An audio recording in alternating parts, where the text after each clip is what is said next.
I'm Randy Frisetto. I'm a captain on Ladder 305C Shift in Surprise. I'm also part of the Arizona Ladder Operations Cadre. Today we're going to talk about a test we conducted in January on positive pressure attack, PPA. What positive pressure attack is, it's utilizing a fan and an exhaust to actually get rid of all the smoke and heat very rapidly by replacing bad air with good air. Yeah, essentially the difference between PPA, positive pressure attack, and PPV, positive pressure ventilation, is the stage of the fire that it occurs at. PPA, positive pressure attack, is actually part of the attack. You do it in the initial stages of the fire as units get on scene. You actually initiate PPA before hand lines even go in. Positive pressure ventilation, PPV, is what we do historically now. It's after fire control. It's when we go in and actually start isolating the residual smoke to try and get out of each individual room by closing doors and opening up certain windows. We built about a 900 square foot Class A burn structure that we were actually able to do live burns in and collect data on. We had 103 burns, and we actually had 17 different agencies participate in the drill. We also had a classroom portion as far as in the hands-on. The days of the test, we actually had a classroom portion, just about a little 20-minute class to talk about what PPA was and why we used to do it and how we're doing it now. And then after we got into the live burn, we broke the groups up into 3 different groups. We had observers inside, which normally there'd be nobody inside in a positive pressure attack evolution in the real world, but we wanted people to see the effects of it. And the other 2 groups, we had an exhaust group and an entry group. The exhaust, they had to coordinate as far as reading smoke, creating exhaust closest to the fire as possible, and they had to relay when the exhaust was done to the entry crew. What the entry crew would do is they'd actually pivot the fan in once the exhaust was completed, and they would begin their attack. We used an Omega thermocouple and a meter. We had a meter that actually recorded temperatures. It was calibrated up to 1/2 degree Fahrenheit, and we actually were able to monitor the temperatures in 4 different areas using 4 different thermocouples. At the hottest temperature, we were about 1,680 degrees Fahrenheit, and within starting the fan, within 10 seconds, it went down to about 400 degrees Fahrenheit.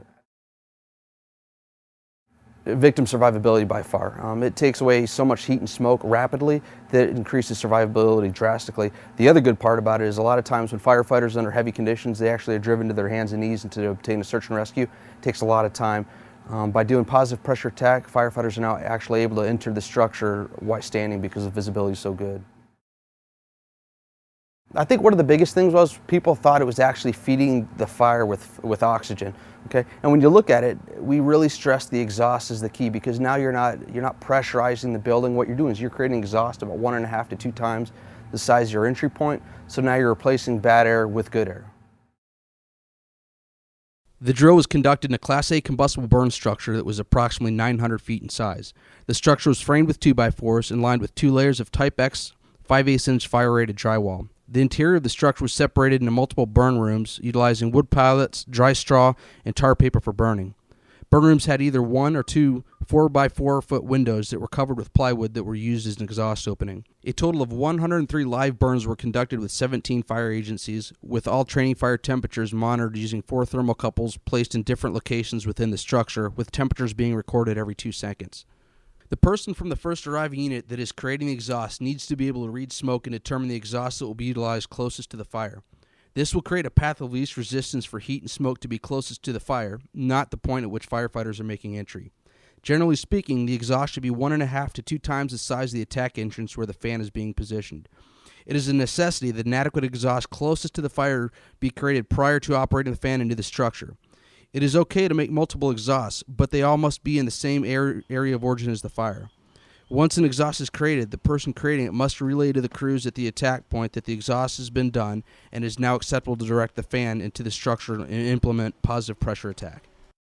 As the initial truck gets on scene and determines that PPA is going to be utilized, it is acceptable for the entry team to start the fan and to direct the air cone away from the door in efforts to save time. Once the exhaust is created, the entry team makes force entry and turn the fan into the door, then monitor the effects that the fan is having on interior conditions. For best results, the fan is placed 4 to 6 feet away from the door, pointed up at a 15-degree angle. It is acceptable to leave a 12-inch gap at the top of the door that is not pressurized. This will allow crews to monitor the smoke conditions. Once crews have waited anywhere from 10 to 30 seconds for interior conditions to clear, it is now acceptable to make entry and obtain a search and rescue and attack the fire. The increased visibility and heat reduction allows firefighters to rapidly obtain an all-clear conducted on their feet instead of while crawling. Once the seat of the fire has been located, the fire may be extinguished utilizing a fog pattern to capitalize on steam conversion. With the fan at the firefighter's back, even the smoke and steam created by converting the fire is forced out the exhaust away from fire crews. Our study. Out of 103 burns, we were able to gain the following information. Flashover temperatures of 1,000 degrees were reached within 3 minutes and 45 seconds of fire ignition. Temperatures at the 8-foot level of the fire room averaged 1,687 degrees Fahrenheit were reduced to 418 degrees Fahrenheit within 20 seconds of the fan running. Temperatures at the 2-foot level in the fire room reached 617 degrees Fahrenheit and were reduced to 86 degrees Fahrenheit after 20 seconds. Temperatures at the 8-foot level of the room adjacent to the firefighter, where firefighter observers were, reached 636 degrees Fahrenheit and dropped to 176 degrees Fahrenheit after 20 seconds, while at the 2-foot level reached up to 354 degrees Fahrenheit and dropped to 72 degrees Fahrenheit. At no point during the test did temperatures ever increase, even between the area of origin of the fire and the exhaust. During steam conversion test, 4 pallets were lit on fire in a 10-foot by 10-foot room until temperatures reached 1,690 degrees Fahrenheit. After a 1-second burst with a fog pattern, temperatures dropped to 376 degrees Fahrenheit and the fire went out.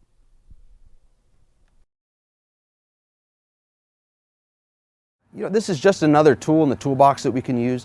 A lot of times, one of the most important things we can address before fire condition is ventilation. This is just another tool where firefighters can actually do it as part of their attack, and it increases survivability and firefighter safety drastically. Yes, if you just search YouTube, there's books out there on it. Fire engineering has done a lot of stuff on it.